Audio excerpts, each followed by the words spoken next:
The Japanese attack on Pearl Harbor had neutralized the U.S. Pacific Fleet at a stroke, but all three of America's Pacific aircraft carriers were at sea on the day the strike came. For Admiral Yamamoto, this took some of the shine off his otherwise brilliant attack. For the United States Navy, it represented an opportunity, if they could figure out how to exploit it.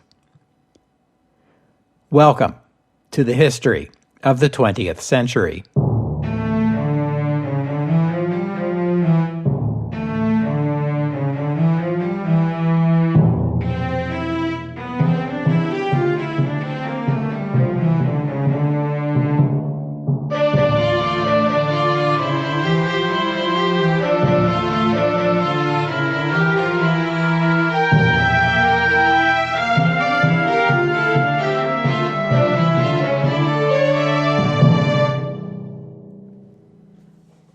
Episode 361. I Could Never Be So Lucky Again. If there was a silver lining to the Japanese attack on Pearl Harbor, from the American point of view, it was that none of the three U.S. Navy aircraft carriers assigned to the Pacific Fleet had been at Pearl Harbor when the Japanese struck. On the day of the attack, USS Lexington had been underway to Midway to deliver 18 dive bombers to the U.S. Naval Air Station there. That's because, in addition to their value as mobile air bases that can launch air attacks and reconnaissance missions at sea, aircraft carriers were also used as literal aircraft carriers, ferrying airplanes across ocean distances beyond the flying range of the aircraft. After the attack, Lexington received orders to cancel its mission, rendezvous with its task force, and search the region west of Hawaii for Japanese ships. It found none. Lexington's sister ship, USS Saratoga, had recently completed a refit at Bremerton Navy Yard in Washington, and was on that day at San Diego, ready to take on its air group in preparation for its return to service in the Pacific. After the Pearl Harbor attack, Saratoga was ordered also to take on a U.S. Marine fighter squadron of Brewster Buffaloes and ferry them to Pearl Harbor. Saratoga and Lexington were 20 years old.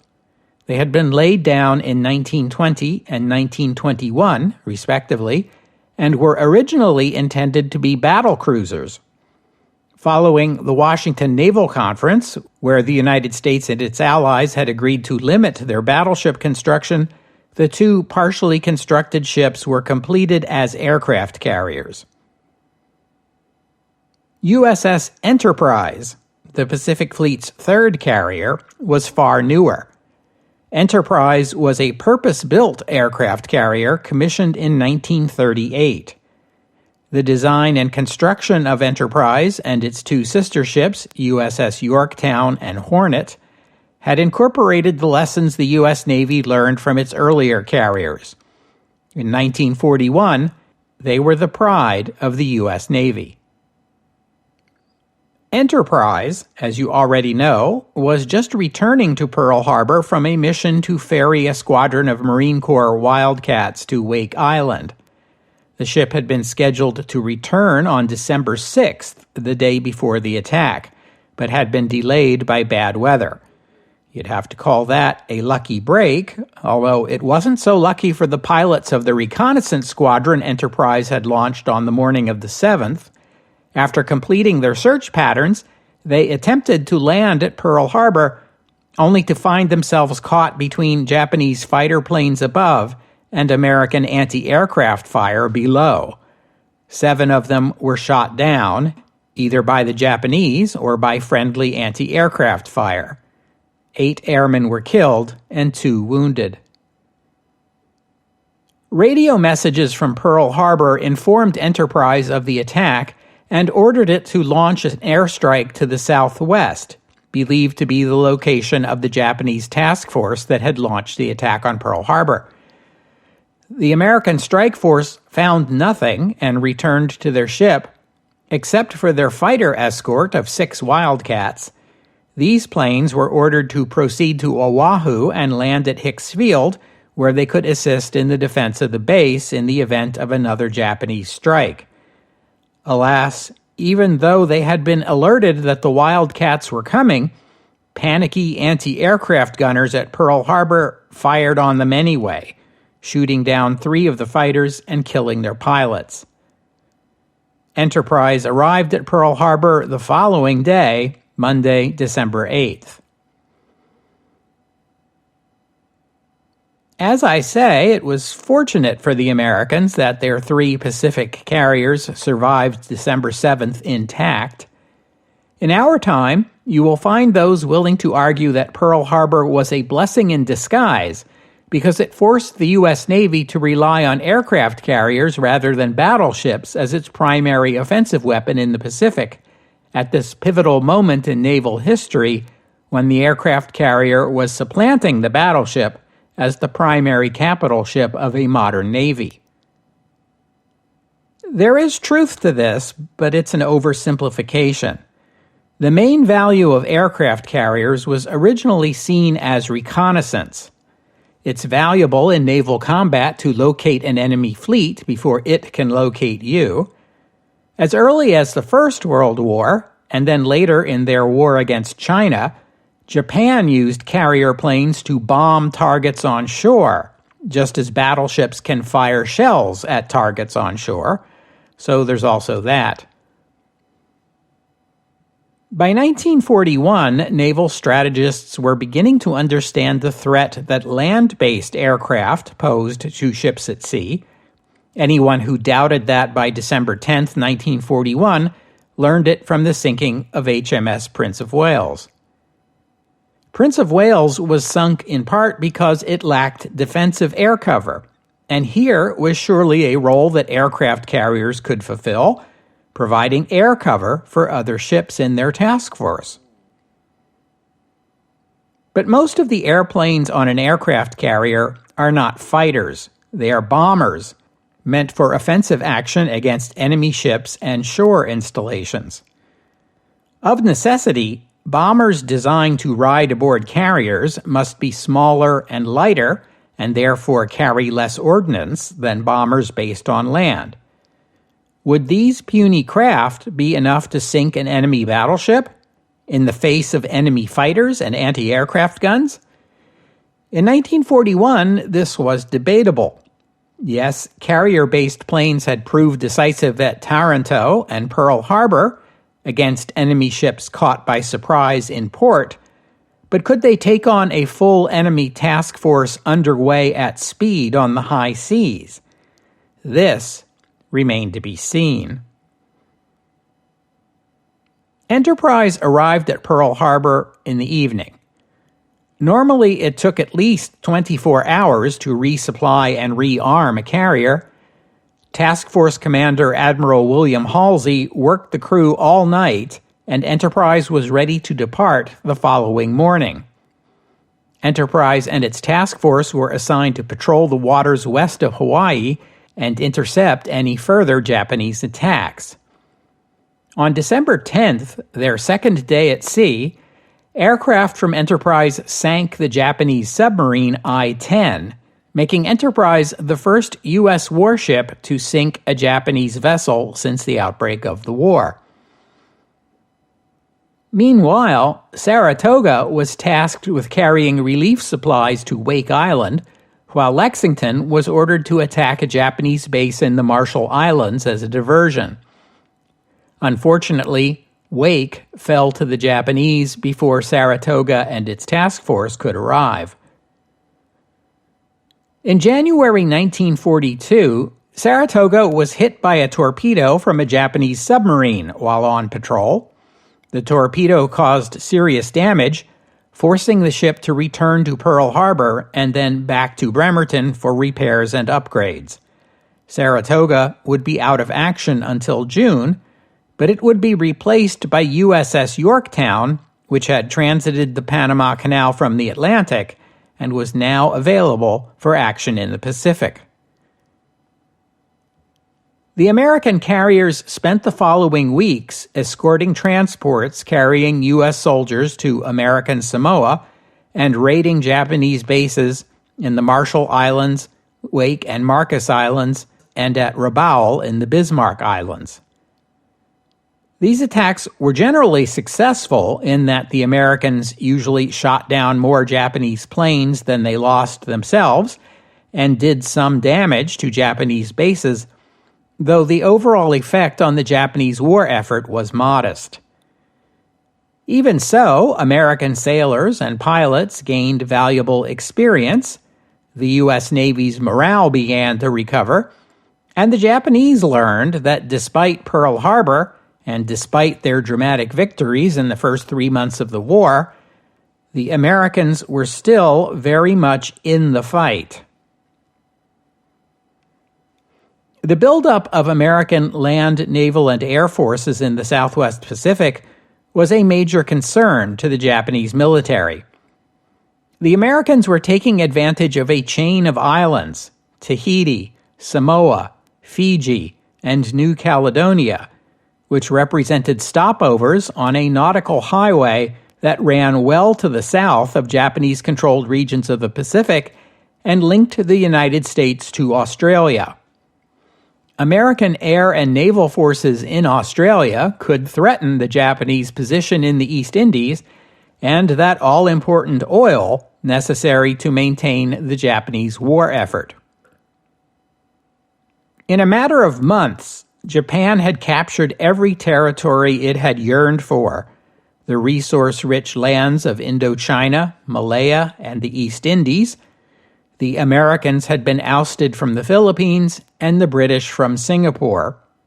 Now that Japan controlled these lands, the next phase of the war plan called for a network of air and naval bases from Singapore to Rabaul to defend Japan's gains. If the British or Americans wished to strike back, they would have to enter Japanese-controlled waters under skies dominated by Japanese planes. But success had made the Navy greedy. So much had been accomplished at so little cost. The Navy hadn't lost a single ship larger than a destroyer. Why stop now? Let's press on to India, to Australia, and to Hawaii. The Navy proposed invading and occupying Australia with 5 divisions to preempt American use of Australia, or at least the northern coast of Australia, as a base for attacks on Japanese forces in the East Indies. But the Army, tied down as it was in China, couldn't spare the numbers of soldiers an occupation of Australia would require. The generals pointed out to the admirals that Australia was double the land area of Japanese-occupied China, and that territory had taken the Army 4 years to capture. 5 divisions wouldn't be nearly enough. It would take more like 12 divisions, the generals calculated. And even if the Army could spare 12 divisions, Japan's merchant fleet wasn't large enough to keep them supplied in distant Australia, and the Navy would be tied down defending this lengthy merchant ship pipeline from Allied attacks. Very well then, if taking Australia was an unrealistic goal, the admirals figured the next best thing would be for Japan to continue its island-hopping advance to the east of Australia and then south. They already held the port of Rabaul on New Britain and had heavily reinforced this base. The next logical steps would be an advance down the Solomon Islands and the New Hebrides, then to take New Caledonia, or perhaps Fiji, or Samoa, or all 3 of them. Japanese naval and air forces stationed in those islands would be well positioned to interdict ocean traffic between the U.S. and Australia. If the Americans sent their Pacific Fleet all the way to the Solomon Islands, Japanese submarine and surface raiders would whittle away at its escorts until Japanese planes based in the islands finished them off. The fall of Singapore had isolated Australia from Britain. The fall of New Caledonia would complete the job by isolating Australia from the United States. Afterward, Australia would hardly matter anymore. Admiral Yamamoto Isoroku, commander of the Combined Fleet and the architect of the Pearl Harbor strike, was the one senior naval commander who was not satisfied with this plan. The failure of his Pearl Harbor strike to take out any of the American carriers stung him. Those carriers were now engaging in hit-and-run attacks on the periphery of Japanese-controlled waters, and there would be more where they came from. Yamamoto understood better than any other Japanese commander what the American economy was capable of. This year, it was 3 carriers harassing Japanese bases. Next year, it would be 6. In 2 years, 12. Yamamoto dismissed the Japanese Navy's preferred strategy of waiting for the Americans to come to them. The Navy had already wargamed this scenario, and the Navy couldn't make the strategy work, even in a simulation. Waiting was a bad strategy because time was not on Japan's side. Japan's goal was to force the Americans into a negotiated agreement that would respect Japan's rights in the Western Pacific. If that was to happen, it would have to happen quickly. American morale was already low.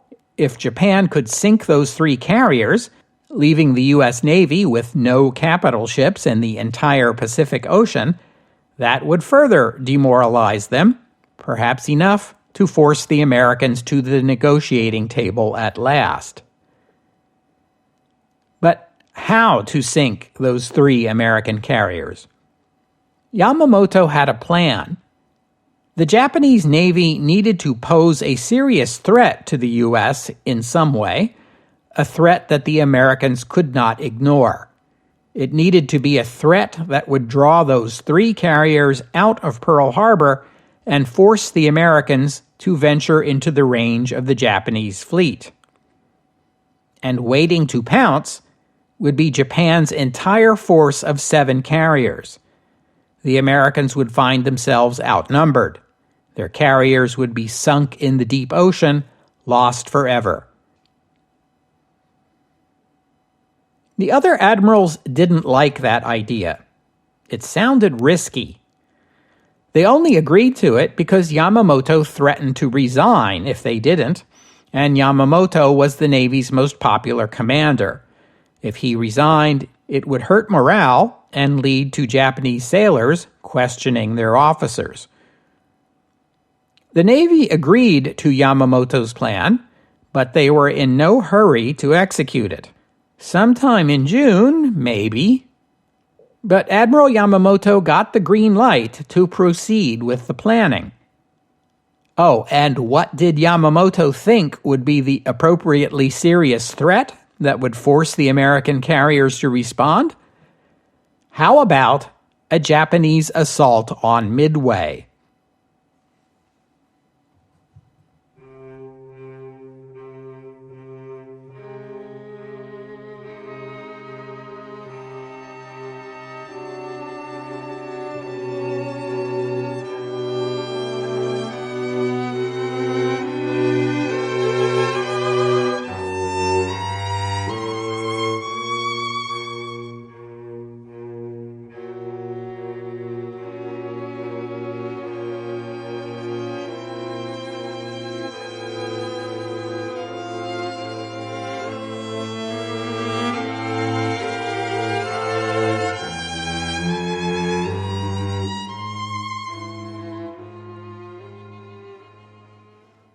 The sneak attack on Pearl Harbor had infuriated the American public. Overnight, all reservations about America going to war had been set aside.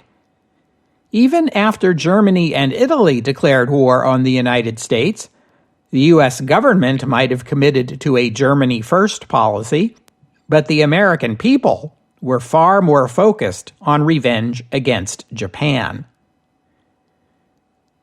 The public had been told of the attack, of course, but the Navy's losses were classified information. Many Americans waited confidently for the news of the Navy's Pacific Fleet carrying out retaliatory actions against the Japanese. And they waited, and they waited. But all they heard on the radio was news of further Japanese advances. Singapore, Java, Burma, the Philippines. Gradually, the realization sank in that the U.S. Navy was not responding to the Pearl Harbor attack in kind because it couldn't. Since last December, President Roosevelt had been asking the U.S. military to find a way to bomb Japan itself. A bombing raid on the home islands would feel like suitable revenge for Pearl Harbor and would lift American spirits. It would also send a signal to the Japanese public, in the same way the British bombing campaign over Germany sent a signal to the German public. You are not beyond our reach, and your political and military leaders can't protect you. But this was a tall order. Conventional bombing raids were impossible, since the United States had no air bases within bomber range of Japan. Therefore, something unconventional was required. Let's just put a pin in this story thread for a few minutes. You can be sure I will come back to it. At this time, the Japanese were proceeding with their plan to leapfrog from island to island, beginning at Rabaul, toward the goal of Fiji, Samoa, and/or New Caledonia. Remember that the idea here is to advance forward, relying on Japanese air superiority, capture a forward location, then deploy air units there, which can provide cover for the next advance. The Japanese had heavily garrisoned Rabaul on the island of New Britain. The first stage of this advance was toward the large island of New Guinea. New Guinea is only about 100 kilometers from New Britain, at their closest, and both islands were administered by Australia under a mandate from the League of Nations. On March 5th, 4 transport ships carrying Japanese Special Naval Landing Forces left Rabaul, escorted by 7 cruisers and 6 destroyers. After 3 days at sea, Japanese troops landed at the ports of Lae and Salamaua on the northeast coast of New Guinea. Small Australian ground and air forces offered little resistance. However, the American carriers Lexington and Yorktown were in the Gulf of Papua, which is the body of water just off the southeast coast of New Guinea, between New Guinea and Australia. Aircraft from these carriers were able to fly over New Guinea and surprise the Japanese. Soon after, American B-17 bombers based at Townsville in Australia made their own attack. The surprise American air attacks sank 3 of the transport ships and damaged a cruiser, 2 destroyers, and several other ships, while suffering minimal losses themselves. They did not prevent the Japanese from seizing the bases on New Guinea, but they made them pay for it. And on the question of what carriers are actually capable of, you can add to the list that they can surprise an enemy with airstrikes launched from the other side of an island. Concurrently, the Japanese sent more troops southeast from Rabaul and seized the islands of Buka and Bougainville by the end of the month. Again, the outnumbered Australian garrisons withdrew. The losses the Japanese had suffered did not dissuade them from pressing forward with their island-hopping strategy, but it forced a pause in the drive toward New Caledonia, since it was now clear that Japanese carriers would be required to provide fighter air cover against the American carrier planes and the American and Australian bombers based in Townsville. The Japanese sent their 2 largest and most modern carriers, Shokaku and Zuikaku, which had just returned to Pacific waters following the Japanese raid on the Royal Navy in the Indian Ocean.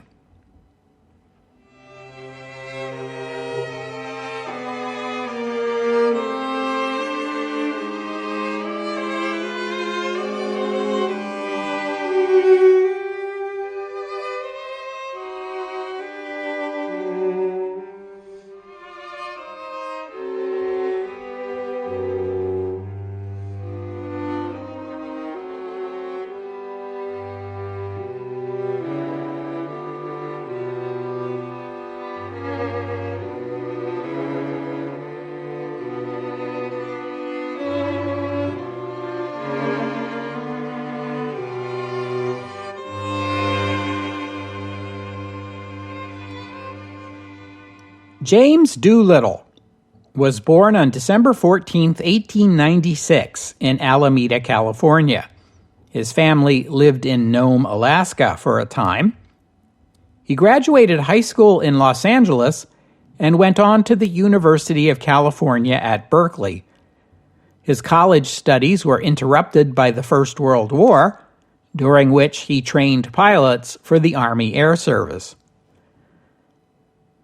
After the war, he remained in the Army with the rank of lieutenant. He completed his degree at Berkeley and went on to earn a master's and a doctorate in aeronautics at the Massachusetts Institute of Technology.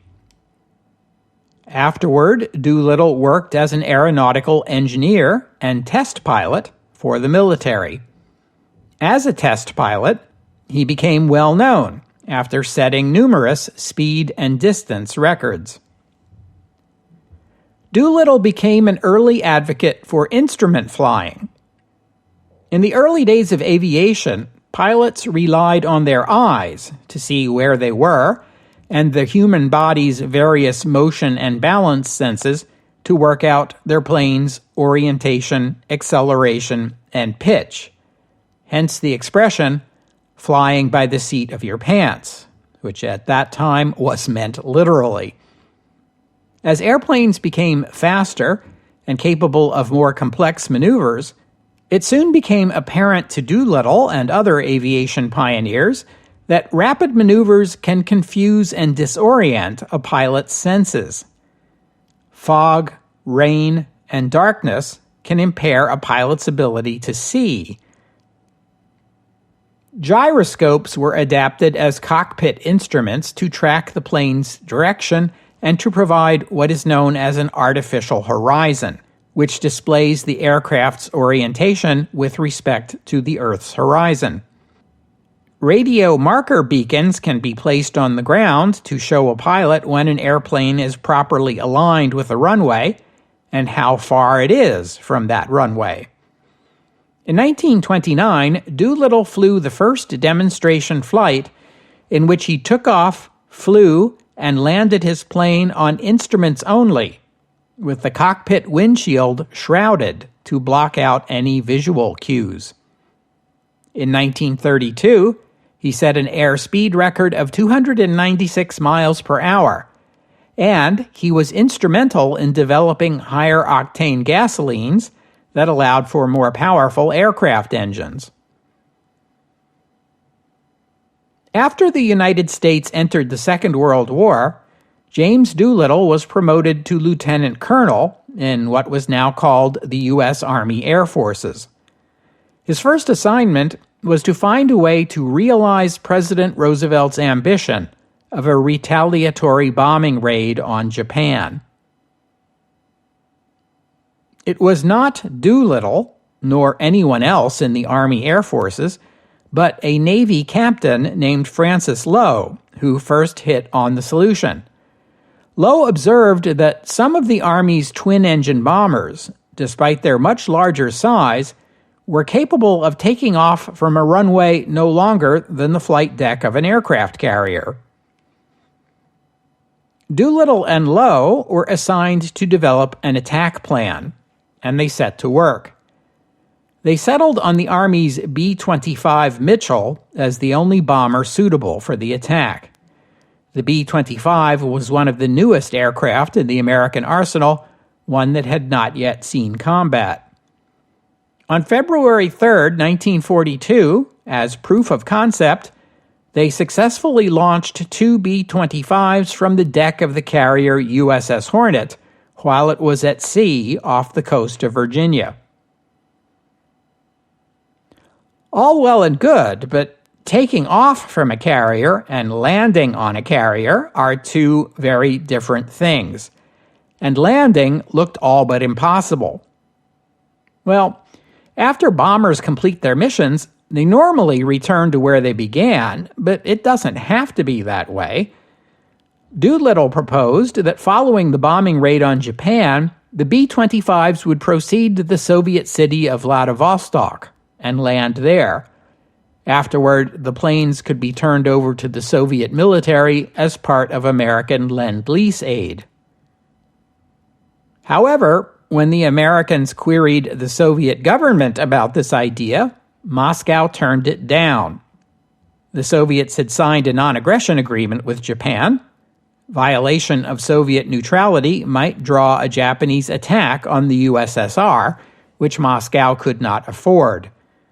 The coming of spring would surely see a renewed German offensive, and the Red Army needed to be in the west, not the east. With the Soviets refusing to cooperate, the next best choice would be to land the bombers in China. Chiang Kai-shek and his government happily agreed to permit these landings, after which the bombers would be refueled, flown onward to China's provincial capital at Chongqing, and handed over to the Chinese military. It sounds simple, but in order for this to work, the B-25s would need major modifications. A carrier might get within, say, 500 nautical miles of Japan, but after the raid, these bombers might have to fly an additional 1,500 nautical miles to reach unoccupied China. The B-25 had a range of about 1,300 nautical miles. For this to work, that number would have to be doubled. The 17th Bombardment Group was chosen to fly the mission, as they were the unit most experienced with the B-25. They were based in Pendleton, Oregon at this time, and assigned to fly anti-submarine patrols in the Pacific. The unit was moved to Florida. The cover story was that they would be flying similar missions against German U-boats in the Atlantic, which, since the U-boats were having their own way with American shipping at the time, no one found suspicious. Flight crews were then asked to volunteer for a special assignment, extremely dangerous, but not otherwise specified. USS Hornet was the third and last of the Yorktown-class carriers, after Yorktown and Enterprise. The ship was built in response to Japan's repudiation of the Washington Naval Treaty, making it America's newest aircraft carrier. It had only been commissioned in October 1941, less than 2 months before the Pearl Harbor attack. It was still running training missions out of the Navy's base in Norfolk, Virginia. Hornet was assigned a peculiar training mission on February 2, 1942, when the carrier went to sea with two B-25 bombers on its flight deck. Once out at sea, the two bombers were launched, and then Hornet did a 180 and returned to base. That was a real head-scratcher for the crew. In the Pacific, they must have been wondering how long they had to wait before Hornet was going to come and join them. It was America's best carrier in the Atlantic, but why wasn't it in the Pacific? Let's hope they finish that training soon. Hornet left Norfolk on March 4th, bound for the naval base at Alameda via the Panama Canal, arriving on March 20th. The carrier held its full complement of 72 fighters and bombers, but these were kept stowed below deck as 16 B-25 bombers from the 17th Bombardment Group were loaded onto the flight deck. They were crammed as tightly as possible into the rear of the flight deck so as to give each plane the maximum possible room for takeoff. The tails of the bombers in the last row stuck out over the Pacific Ocean. Each B-25 had a crew of 5, making 80 Army airmen altogether. The planes were loaded with a mix of high explosive and incendiary bombs and specially modified to maximize their range. Extra fuel tanks were installed. The gun turret in the belly of the plane was removed to make room for them. In place of the guns, 2 broomsticks were installed to give the impression the guns were still there. Inside, the plane's radios were removed to save weight. The mission was going to be conducted under radio silence anyway. Also removed were the bombers' precious Norden bomb sights. The Nordens were too valuable to risk on this mission, since if a bomber got shot down over Japan, the Japanese might get their hands on one. Besides, the plan for this mission was low-level bombing, for which the Norden was less useful. A simpler, lighter bomb sight would be adequate. Hornet left Alameda as part of Task Force 18 at 9 a.m. on April 2, 1942, during a thick fog which helped conceal the improbable sights on its deck. Only after the ship was at sea was Hornet's captain, Mark Mitcher, cleared to open the sealed orders he'd been given. He read them, then explained their mission to the crew. On April 8th, Task Force 16, centered on USS Enterprise, left Pearl Harbor to rendezvous with Hornet and proceed west. Admiral Halsey, commander of Task Force 16, as the senior officer of the combined force, assumed overall command of the operation. Hornet could not launch its own planes as long as the bombers were on deck, so Enterprise was there to provide air cover. Accompanying the 2 carriers were the heavy cruisers USS Salt Lake City, Northampton, and Vincennes, the light cruiser Nashville, 8 destroyers, and 2 oilers. On April 17th, the oilers refueled the task force. They and the destroyers then turned back toward Pearl Harbor, while the carriers and the cruisers made a mad dash westward. The goal was to get in, launch the bombers, and get out as quickly as possible. There was disagreement between the Navy and the Army over the timing of the bomber attack. The Army wanted to launch in the small hours of the morning so that the bombers would reach their targets at dawn and get to China by nightfall. The Navy objected that launching the bombers at night was risky. It would require lighting up Hornet's flight deck, and lighting up your ship at night while in enemy waters wasn't exactly the Navy's standard procedure. The Navy wanted to launch at dawn, but that would put the bombers over Tokyo in broad daylight. And remember, there will be no fighter escorts on this mission. They settled on a compromise to launch at dusk. This would mean they'd be bombing Tokyo by night, so Colonel Doolittle, who was planning to pilot the first bomber, would navigate to Tokyo and drop incendiary bombs, which would light up the city and provide a clear target for the bombers following him. The bombers would then land in China the following morning. But events make even the best-laid plans obsolete. They hoped to launch the bombers at a distance of 400 nautical miles from Tokyo. It turned out they wouldn't have that luxury. At 3:10 a.m. the following morning, April 18th, radar aboard Enterprise detected a Japanese patrol boat more than 700 nautical miles out from the Japanese coast. The Americans were not expecting Japanese patrols this far from the home islands.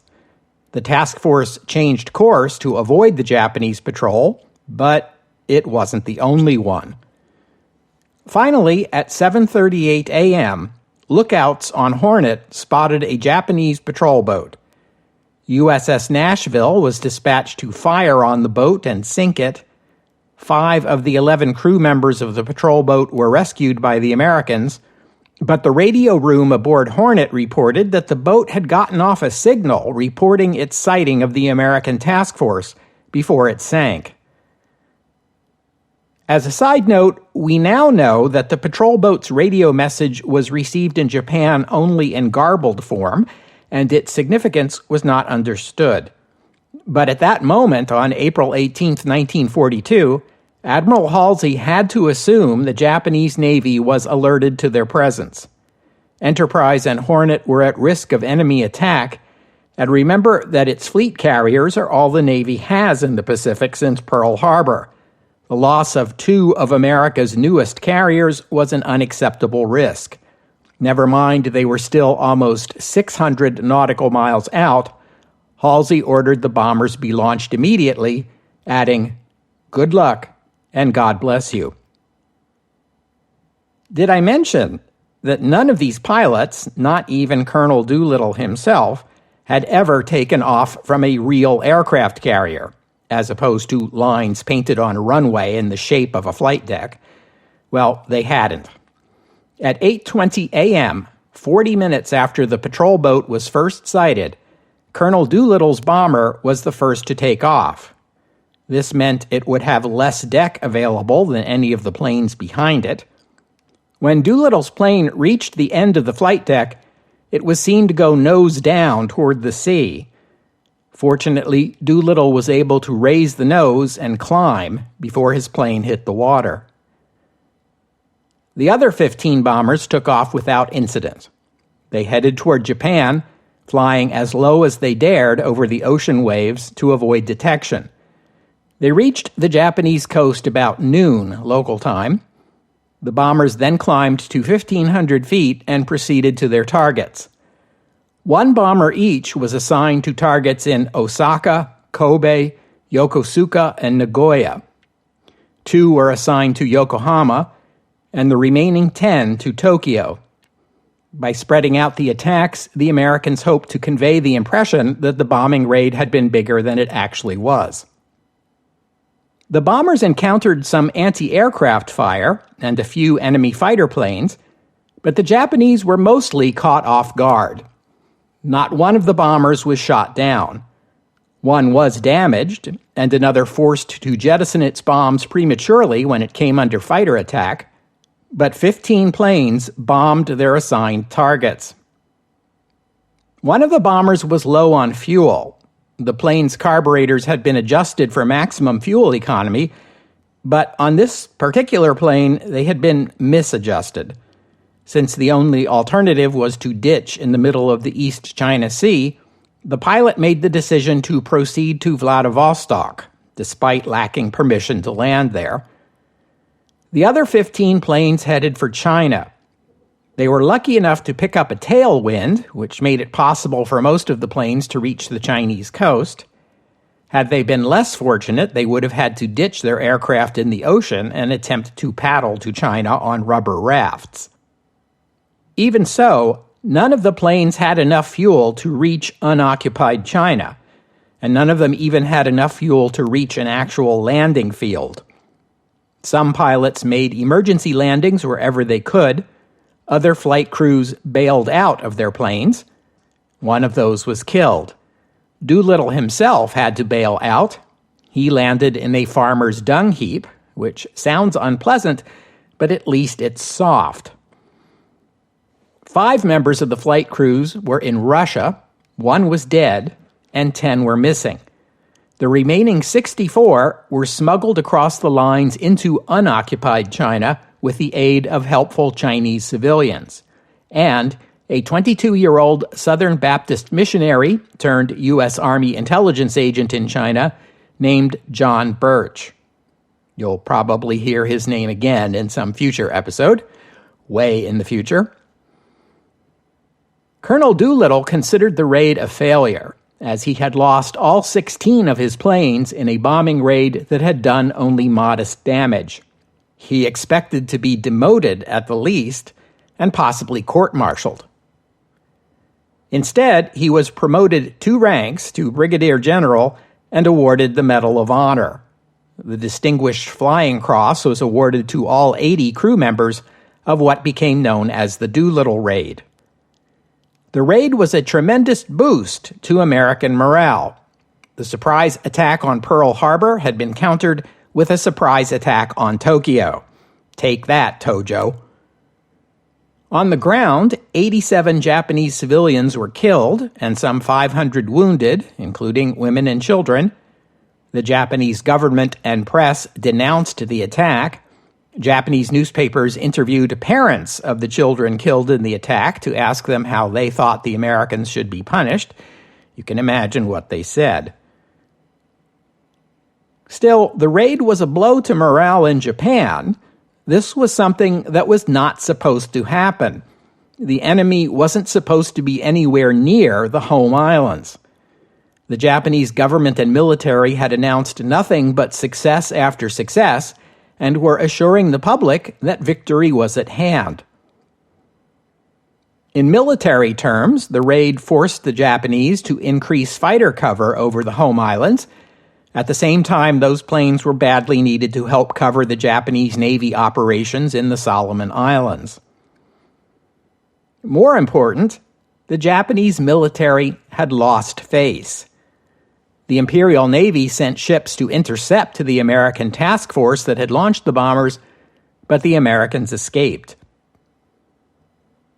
The military and the government in Japan were determined never to allow anything like this to happen again.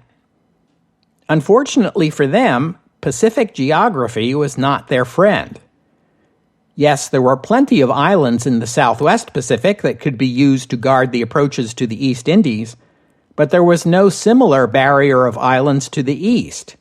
East of Japan lies a whole lot of nothing. But there were the American-held Midway Islands. You know, that island group Admiral Yamamoto has been so keen to invade? The Navy decided now was the time to move Yamamoto's plan onto the front burner. But that is a story for another episode. In 2 weeks, as it happens, but we'll have to stop here for today. I thank you for listening, and I'd especially like to thank George and Susan for their kind donations, and thank you to Manu for becoming a patron of the podcast. Donors and patrons like George and Susan and Manu help cover the costs of making this show, which in turn keeps the podcast available free for everyone. So my thanks to them and to all of you who have pitched in and helped out. If you'd like to become a patron or make a donation, you are most welcome. Just visit the website, historyofthe20thcentury.com, and click on the PayPal or Patreon buttons. The podcast website also contains notes about the music used on the podcast, which is occasionally my own work or licensed, but usually the music you hear here is free and downloadable. If you hear a piece of music on the podcast and you'd like to know more about it, including the composer, the performers, and a link to where you can download it, that would be the place to go. While you're there, you can leave a comment and let me know what you thought about today's show. And I hope you'll join me next week here on the History of the 20th Century as the Imperial Japanese Navy and the United States Navy fight the first carrier versus carrier combat in naval history. Scratch one flat top next week here on the History of the 20th Century. Oh, and one more thing. Well, a few more things. The 5 Americans who landed in Soviet Russia were interned and their plane impounded per the USSR's obligations as a neutral power. The Americans were moved to Ashgabat in Turkmenistan, where they escaped over the border into Iran, presented themselves at the British Embassy in Tehran, and were then repatriated. Their escape may have been staged by the Soviet NKVD. About 4 months after the attack, the Swiss consulate in Shanghai informed the U.S. government that 8 of the missing 10 crew members had been captured by the Japanese. The other 2 drowned when their plane ditched into the ocean. The 8 prisoners were tried before a Japanese military court and sentenced to death. 3 of them were executed. The other 5 had their sentences commuted. They were held under harsh conditions. One of them died in 1943. The other 4 lived to be rescued by American soldiers in 1945. The Japanese army took their revenge on the Chinese civilians who had helped the American bomber crews escape to safety. Japanese soldiers swept through the region where the bombers went down. Anyone identified as having helped the Americans was tortured and killed. But it didn't end there. Civilians were shot at random, women raped, and villages burned. The Japanese also applied biological warfare, deliberately spreading pathogens such as cholera, typhoid, bubonic plague, and dysentery in the food and water supplies. An estimated 250,000 Chinese civilians died in these reprisal actions. On a more cheerful note, when President Roosevelt was asked by a reporter where these American bombers had been based, he facetiously answered that they had come from Shangri-La. Shangri-La is the name of an imaginary paradisiacal valley hidden in the Himalaya Mountains, as described in English author James Hilton's 1933 novel Lost Horizon, which was made into a 1937 American film directed by Frank Capra and starring Ronald Colman. Everyone in 1942 would have recognized the reference. In the late 1930s, the WPA built a retreat center for the use of the U.S. president in the mountains of Maryland, an American version of Britain's Chequers. President Roosevelt subsequently named it Shangri-La. In 1944, the U.S. Navy got in on the joke when it named one of its new aircraft carriers USS Shangri-La. In 1953, President Dwight Eisenhower renamed Shangri-La to Camp David after his grandson, and that is the name it is known by today. James Doolittle became one of the most famous pilots in history. In 1967, he was inducted into the National Aviation Hall of Fame. In 1991, he published his autobiography titled I Could Never Be So Lucky Again. He died in 1993 at the age of 96.